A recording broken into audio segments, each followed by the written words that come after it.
এদিকে রীতি নিজের গানের জগতে ডুবে গিয়ে গেয়ে চলল। গানের শেষ রেশটুকু বাতাসে মিলিয়ে যেতেই পুরো অডিটোরিয়াম করতালিতে ফেটে পড়ল। হৃদয় আর এক মুহূর্ত সেখানে দাঁড়িয়ে থাকার সাহস পেল না। দ্রুত মাইক্রোফোনটা স্ট্যান্ডে রেখে প্রায় দৌড়ে স্টেজ থেকে নেমে এলো। বুকের ভেতরটা যেন আস্ত একটা ড্রাম সেট বাজাচ্ছে। সে ভিড় এড়িয়ে সোজা কলেজের করিডোর দিয়ে ওয়াশরুমের দিকে পা বাড়ালো। আয়নার সামনে দাঁড়িয়ে হৃদি হাঁপাচ্ছিল। হৃদির এলোমেলো হয়ে যাওয়া চুলগুলো আর নীল শাড়ির কুচিগুলো ঠিকঠাক করে নিল। নিজেকে সামনে নিয়ে হৃদি যেই না বের হতে যাবে, অমনি ঘটল সেই অঘটন। হঠাৎ করে ওর বাঁ হাত কেউ একজন লোহার মতো শক্ত কবজিতে টান দিল। হৃদি কিছু বুঝে ওঠার আগেই একজোড়া শক্তিশালী হাত ওকে সজোরে দেওয়ালের সাথে চেপে ধরল। আতঙ্কে আর বিস্ময়ে হৃদির চোখ দুটো শক্ত হয়ে বন্ধ করে ফেলল। কয়েক সেকেন্ড কাটল পিনপিনত নিস্তব্ধতা। হৃদি অনুভব করল ওর মুখের কাছে কারো তপ্ত নিঃশ্বাস পড়ছে। গায়ে সেই পরিচিত পারফিউমের ঘ্রাণটা নাকে আসতেই হৃদি ধীরে ধীরে চোখ মেলে তাকালো। সামনে দাঁড়িয়ে থাকা মানুষটি আর কেউ নয়, স্বয়ং শুভ্র। শুভ্র চোখে আর সে কড়া লেকচারার শাসন নেই, বরং সেখানে এক অদ্ভুত ঘোর লাগা নেশাতুল দৃষ্টি। সে অপলক চেয়ে আছে হৃদির দিকে। হৃদির মনে হলো শুভ্রর এই চোখের মণিতে সে যেন ডুবে যাচ্ছে। শুভ্রর এই খাত হৃদির ঠিক পাশের দেওয়ালে শক্ত করে চেপে ধরা, আর অন্য হাত দিয়ে সে হৃদির কবজিটা মুঠো করে বন্দি করে রেখেছে। দুজনের নিঃশ্বাস একে অপরের ওপর আছড়ে পড়ছে।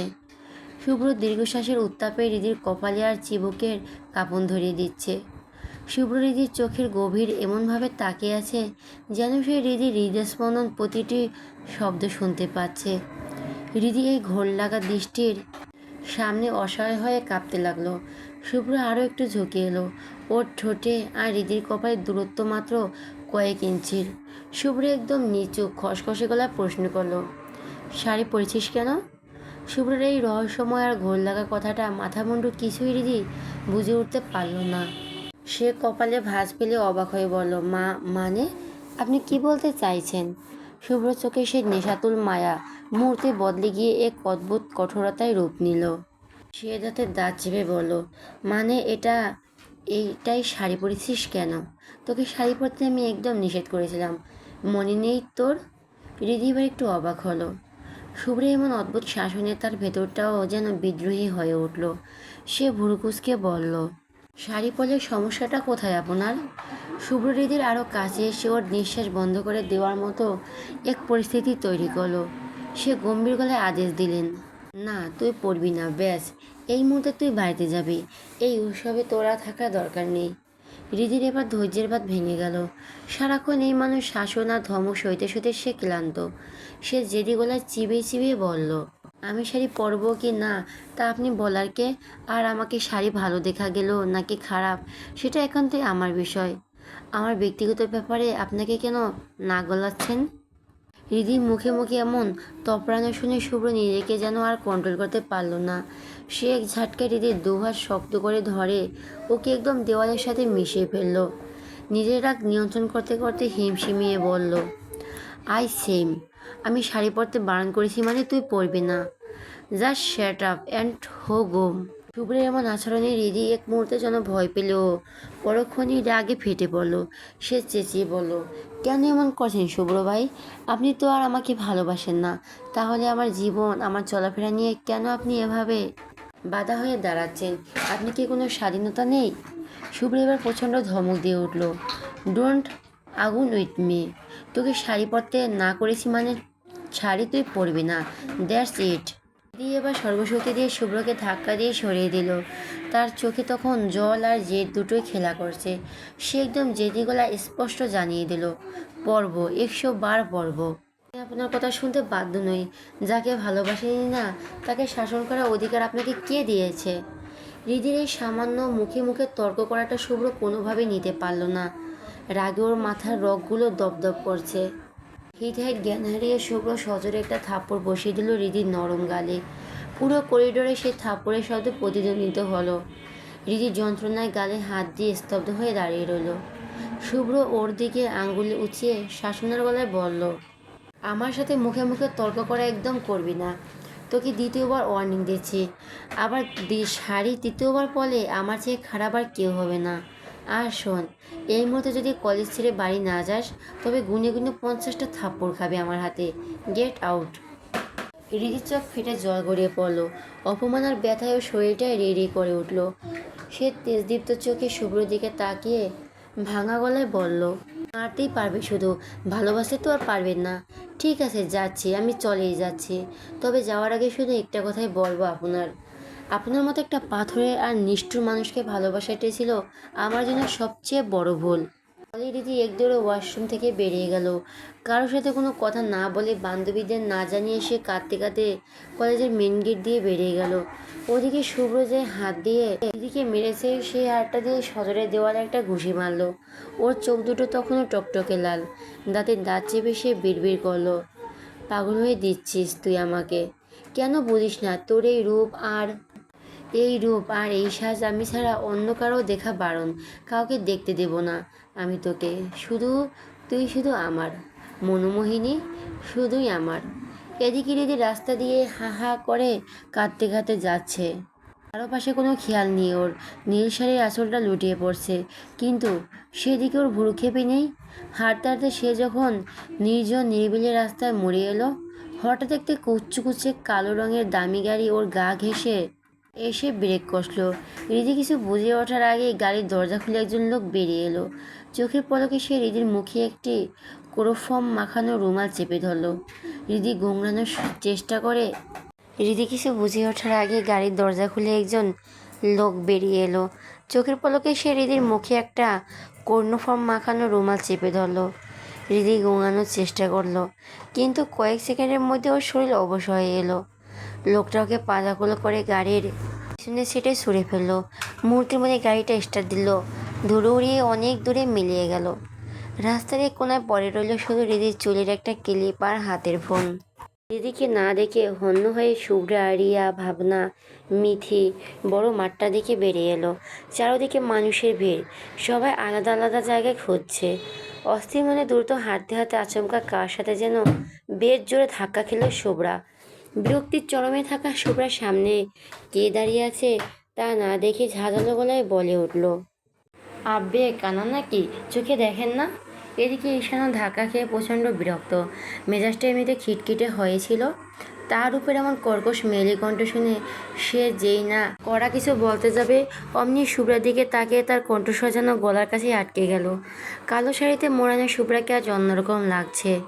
দুহাত ভরে পড়া কালো চুড়ি যেন ওর গায়ের রঙের সাথে মিশিয়ে এক অদ্ভুত মায়ার তৈরি করেছে। ঈশান নিজের অজান্তে স্তব্ধ হয়ে তাকিয়ে রইল মেয়েটার দিকে। তখনই শুভ্রাও খেয়াল করলো সামনে দাঁড়িয়ে থাকা মানুষটাকে। কালো পাঞ্জাবিতে ঈশানকে দেখে শুভ্রা এক মুহূর্তের জন্য তখনই শুভ্রাও খেয়াল করলো সামনে দাঁড়িয়ে থাকা মানুষটাকে। কালো পাঞ্জাবিতে ঈশানকে দেখে শুভ্রা এক মুহূর্তের জন্য সব ভুলে গেল। পাঞ্জাবির হাতাগুলো কোণ পর্যন্ত নিখুঁতভাবে গোটানো, চুলে পরিপাটি কাট, সব মিলে ঈশানকে আজ বড্ড বেশি হ্যান্ডসাম লাগছে। ঈশানকেও ভাবে অপলক নিজের দিকে তাকিয়ে থাকতে দেখে শুভ্রা একটু অপোজিট হয়ে গেল। তারপর সামলে নিয়ে ওর চোখের সামনে তুড়ি বাজিয়ে বলল, ও হ্যালো ঈশান ভাইয়া, এই জগতে আছে নাকি মঙ্গল গ্রহে চলে গেছেন? তুড়ির শব্দে ঈশানের ঘোর কাটল। মুহূর্তে সে নিজেকে সামনে নিয়ে মুখটা পাথরের মতো গম্ভীর করে ফেলল। তারপর তাচ্ছিল্যে সুরে বলল, পৃথিবীতে বাস করি, দাঁড়িয়েও আছি এই শক্ত মাটিতেই, তাহলে এই জগতে থাকবো না তো আর কোথায় থাকবো? শুভ্রার ঠোঁট উল্টে বাঁকা হেসে বলল, তাই? তাহলে ওভাবে ড্যাব ড্যাব করে আমার দিকে তাকিয়ে কি দেখছিলেন? ঈশান নিজের ধরে পড়ে যাওয়া অস্বস্তিতা ঝেড়ে ফেলার জন্য গলার স্বর কিছুটা চালিয়ে বলল, শুভ্রা তুমি তো জ্যান্ত মানুষ, তোমাকে কি দেখাও বারণ নাকি? শুভ্রা এবার যেন মৌখুম সুযোগ পেয়ে গেল।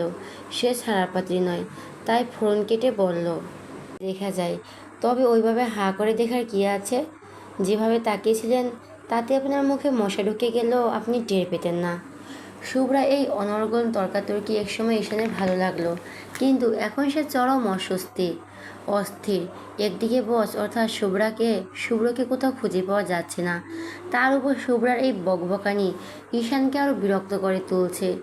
সে হাল ছেড়ে দেওয়ার মতো করে দুই হাত তুলে বলল, আচ্ছা বাবা, সরি, তাকে ভুল হয়েছে, এবার মাফ করো বোন, দয়া করে মাফ করো। বল ঈশান, তিরি বিরক্ত করে উল্টো ঘুরে হনন করে হাঁটতে লাগলো, কিন্তু নিস্তার নেই। পিছন পিছন শুভ্রাও সমান তালে হাঁটতে শুরু করলো। ঈশান আর চোখে শুভ্রাকে আসতে দেখে হঠাৎ থমকে দাঁড়িয়ে গেল। ভুরু কুচকে কর্কশ গলায় বলল, কি হয়েছে, আমার পিছু নিচ্ছ কেন?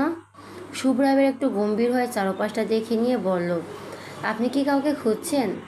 ঈশান একটা দীর্ঘশ্বাস ফেললে কপালে হাত দিয়ে বলল, হ্যাঁ, বসকে খুঁজছি। হুট করে কোথায় যে গায়েব হয়ে গেল লোকটা। শুভ্রা বেশ অবাক হয়ে গেল। সে চোখ বড় বড় করে বলল, আপনি ভাইয়াকে খুঁজছেন, আর আমি তো রিদিকে খুঁজছি। দুজনেই তো গায়েব। চলেন দুজন মিলে একসাথেই খুঁজি। ঈশান আর কোনো কথা বাড়ালো না, গটগট করে সামনের দিকে এগোতে লাগলো। শুভ্রাও দম্বার পাত্রী নয়। ঈশানের লম্বা লম্বা কদমের সাথে তাল মিলিয়ে পেরা দৌড়ানোর মতো করে হাঁটছে আর সামনে বকবক করে চলছে। ঈশানের কান ঝালাপালা হওয়ার জোগাড়। সে ওসবের দিকে কান না দিয়ে চুপচাপ আশেপাশে তীক্ষ্ণ নজরে শুভ্রকে খুঁজে বেড়াচ্ছে। শুভ্র ঈশানের লম্বা কদমের সাথে তাল মিলাতে গিয়ে রীতিমতো হিমশিম খাচ্ছে। শাড়ির কুচিগুলো বারবার ওর পায়ের সাথে জড়িয়ে যাচ্ছে। জর্জের সাথে সামলানো এমনিতেই কঠিন।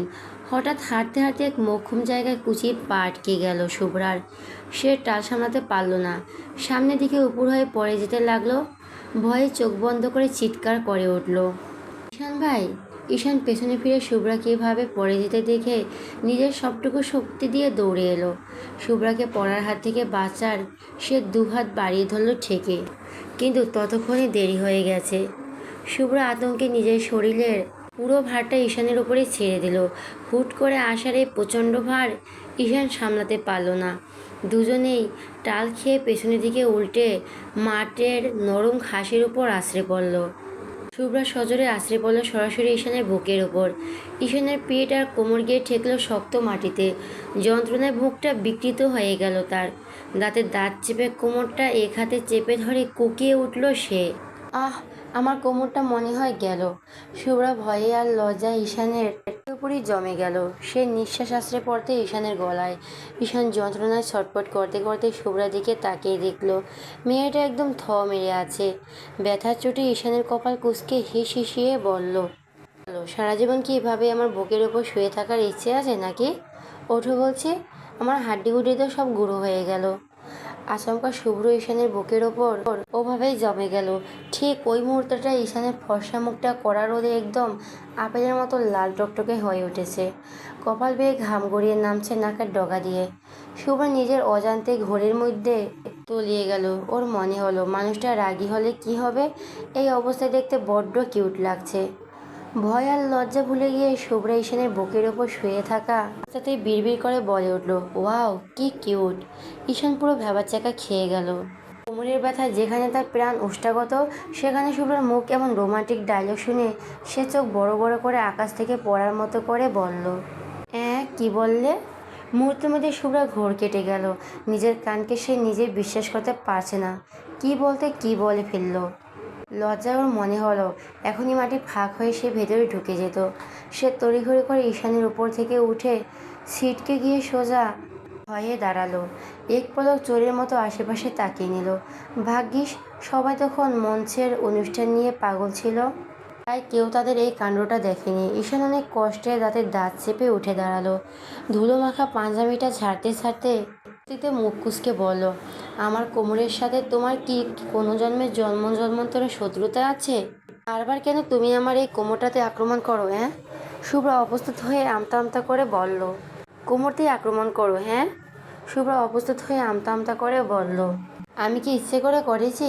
ওই তো শাড়িতে পা আটকে ভুল হয়ে গেছে। ঈশান আর কথা বাড়ালো না। কোমরে এক হাত দিয়ে খুঁড়িয়ে খুঁড়িয়ে আবার সামনের দিকে হাঁটতে লাগলো। শুভ্রা কাঁচুমুচু মুখ করে ওর পিছু পিছু হাসছে। কিছুক্ষণ যাওয়ার পর শুভ্রা হঠাৎ শান্ত গলায় ডাকলো, একটা কথা বলি? শুভ্রার এই হঠাৎ কথায় ঈশান বেশ বিরক্ত হলো। ভুরু কোচকে বিরক্তি নিয়ে তাকালো সে। শুভ্রার সাথে কথা বলতে তার এখন একদমই ইচ্ছে করছে না এই মুহূর্তে। তবুও অনিচ্ছা সত্ত্বে বলো বলো, আপনাকে না পাঞ্জাবিতে অনেক সুন্দর লাগছে। ঈশান এবার অবাক হয়ে তীক্ষ্ণ চোখে তাকালো। শুভ্রা নিজের অজান্তেই বেশ লজ্জা পেয়ে গেল। মাথাটি নিচু করে ফেলল সে। ঈশান কিন্তু খুব একটা পাত্তা দিল না, বরং অবহেলার সুরে ঠোঁট ফুলিয়ে বলল, থ্যাংক ইউ। শুভ্রা এবার বেশ রাগ হলো। সে আশা করছিল ঈশানও পাল্টা তাকে নিয়ে কিছু একটা বলবে। সে অভিমানে মুখ কালো করে প্রশ্ন করলো। ঈশান বাঁকা চোখে একবার আপাদমস্তক শুভ্রাকে দেখে নিল। চেহারা কোনো ভাবান্তর নেই। সে নিস্পৃহ গলায় বলল, একটুও ভালো লাগছে না। ঈশানের কথায় মুহূর্তের আগে জ্বলে উঠল শুভ্রা। অভিমান আর রাগে গাল দুটো ফুলিয়ে যেই না কড়া কিছু বলতে যাবে, অমনি দেখলো ঈশান সবার সামনে থাকা। ঈশান এবার অবাক হয়ে তীক্ষ্ণ চোখে তাকালো। শুভ্রা নিজের অজান্তেই বেশ লজ্জা পেয়ে গেল। মাথাটি নিচু করে ফেলল সে। ঈশান কিন্তু খুব একটা পাত্তা দিল না, বরং অবহেলার সুরে ঠোঁট ফুলে বলল, থ্যাংক ইউ। শুভ্রার এবার বেশ রাগ হলো। সে আশা করছিল ঈশানও পাল্টা তাকে নিয়ে কিছু একটা বলবে। সে অভিমানের মুখ কালো করে প্রশ্ন করলো, আমাকে কেমন লাগছে বলবেন না? ঈশান বাঁকা চোখে একবার অপদমস্তক শুভ্রাকে দেখে নিল। তার চেহারা কোনো ভাবান্তর নেই। সে নিস্পৃহ গলায় বলল, একটুও ভালো লাগছে না। ঈশানের কথায় মুহূর্তেই রাগে জ্বলে উঠল শুভ্রা। অভিমান আর রাগে গাল দুটো ফুলিয়ে যেই না কড়া কিছু বলতে যাবে, অমনি দেখল ঈশান সামনে থাকা কারো বলিষ্ঠ বগির সাথে সজোরে ধাক্কা খেল। ঈশান ভরকে গিয়ে সামনে তাকিয়ে দেখল শুভ্রর চোখের মনি দুটো আজ কেমন যেন টকটকে লাল হয়ে আছে। চেহারা এক ভয়াবহ কাঠিন্য। শুভ্রাকে দেখা মাত্র ঈশান সব ভুলে উদ্বেগ নিয়ে বলল, বস আপনি ঠিক আছেন তো? শুভ্র কেবল যান্ত্রিকভাবে হ্যাঁ সূচক মাথা নাড়ল। তার দৃষ্টি তখন পাথরের মতো স্থির। তারপর শুভ্রের দিকে তাকিয়ে খানিকটা বিরক্ত হয়ে বলল, তুই এখানে কেন? শুভ্র অবাক হয়ে আমতা আমতা করে বলল, ওহ ভাইয়া, রিদিকে খুঁজছি। হঠাৎ গান গেয়ে ও কোথায় যে চলে গেল। শুভ্র এক বুক হাহাকার নিয়ে দীর্ঘশ্বাস ফেলল। নিজের ভেতরে ঝড়টা করে দিয়ে শান্ত কিন্তু গম্ভীর গলায় বলল, রিদি চলে গেছে, ওকে আর খুঁজতে হবে না। শুভ্র আকাশ থেকে পড়ার মতো চোখ বড় বড় করে তাকিয়ে বলল, হ্যাঁ চলে গেছে মানে? কই, আমাদের তো কিছু বলেনি। শুভ্র আর কোনো কৈফিয়ত দেওয়ার প্রয়োজন মনে করলো না, কেবল হুকুমের সুরে বলল, আমি পাঠিয়ে দিয়েছি, এখন আর এখানে ঘোরাঘুরি না করে চুপচাপ মঞ্চে গিয়ে বস। বলে শুভ্র হনন করে হাঁটতে ভিড়ের মাঝে হারিয়ে গেল। ওর চোখের সেই লাল আভা আর চোয়ালের হাড়ের কাঁপন বলে দিচ্ছিল ভেতরে কোনো এক অগ্নিগিরি ফুটছে। ঈশানও কাল বিলম্ব না করে বসের পিছু নিল। বস কাজ শেষ, নিয়ে এসেছি। নির্বাণের ঠোঁটে এক পৈশাচিক আর বাঁকা হাসি ফুটে উঠল। সে পায়ের ওপর পা তুলে আরাম করে বসেছিল। হৃদিকে ওভাবে গাড়িতে তুলে আনতে দেখে সে বেশ তৃপ্ত। নির্দয় গলায় বলল, গুড, তবে দেরি করিস না, মেরে ফেল। গার্ডের কপালে চিন্তার ভাঁজ পড়ল। সে ইতস্ত করে বলল, বস মেয়েটাকে মারলে হয়তো আপনি বিপদে পড়বেন। আমার যা মনে হয়, শুভ্রের ব্যাপারে খবর নিয়েছি, শুভ্র মেয়েটার প্রতি অনেক সিরিয়াস। যদি শুভ্র জানতে পারে তবে আপনাকে ছাড়বে না। শুভ্রর নাম শুনতে নির্বাণের চোখে যেন আগুন জ্বলে উঠল। অপমান আর রাগে সে হিতাহিত জ্ঞান হারালো। সে এক ঝাটকায় গার্ডের চিবুক শক্ত করে চেপে ধরল। দাঁতে দাঁত চেপে হিসিয়ে বলল, শুভ্র আমার বাল করবে। গুষ্টি মারি আমি ওকে। 10 মিনিটের মধ্যে ওই মেয়েটার মৃত্যু সংবাদ যদি না শুনি, তাহলে 10 মিনিটের মধ্যে তোর মৃত্যু নিশ্চিত। নির্বাণ সেই রক্ত শীতল করা হুমকির পর গার্ডের ভয়ে থরথর করে কাঁপতে কাঁপতে বলল, ঠিক আছে বস, এক্ষুনি যাচ্ছি। নির্বাণ ঝাটকা দিয়ে গার্ডের চোয়াল ছেড়ে দিল। তার চোখে মুখে এখন কেবল হৃদির মৃত্যুর অপেক্ষা। গার্ডরা দেরি না করে সরাসরি সেই অন্ধকার গুমট ঘরে চলে গেল। এখানে হৃদিকে আটকে রাখা হয়েছে। হৃদি যখন প্রচণ্ড যন্ত্রণায় মাথা দুহাতে চেপে ধরে এপাশ ওপাশ করছে। মাথায় অসহ্য দপদপানি, চোখের সামনে সব কিছু ঝাপসা হয়ে আসছে। সেই কিছুতেই মেলাতে পারছে না। হঠাৎ করে তাকে কারা আর কেন এভাবে তুলে নিয়ে এলো। হৃদি অনেক কষ্ট চোখ তুলে সামনে তাকাতে তার চোখ কপালে উঠে গেল। এরা তো সেই রাস্তার বকাটে ছেলেগুলো, তাদের সে সেদিন ইচ্ছে মতো ঝেড়েছিল। হৃদির বুকের ভেতরটা ভয়ে চোটে গুড়গুড় করে উঠল।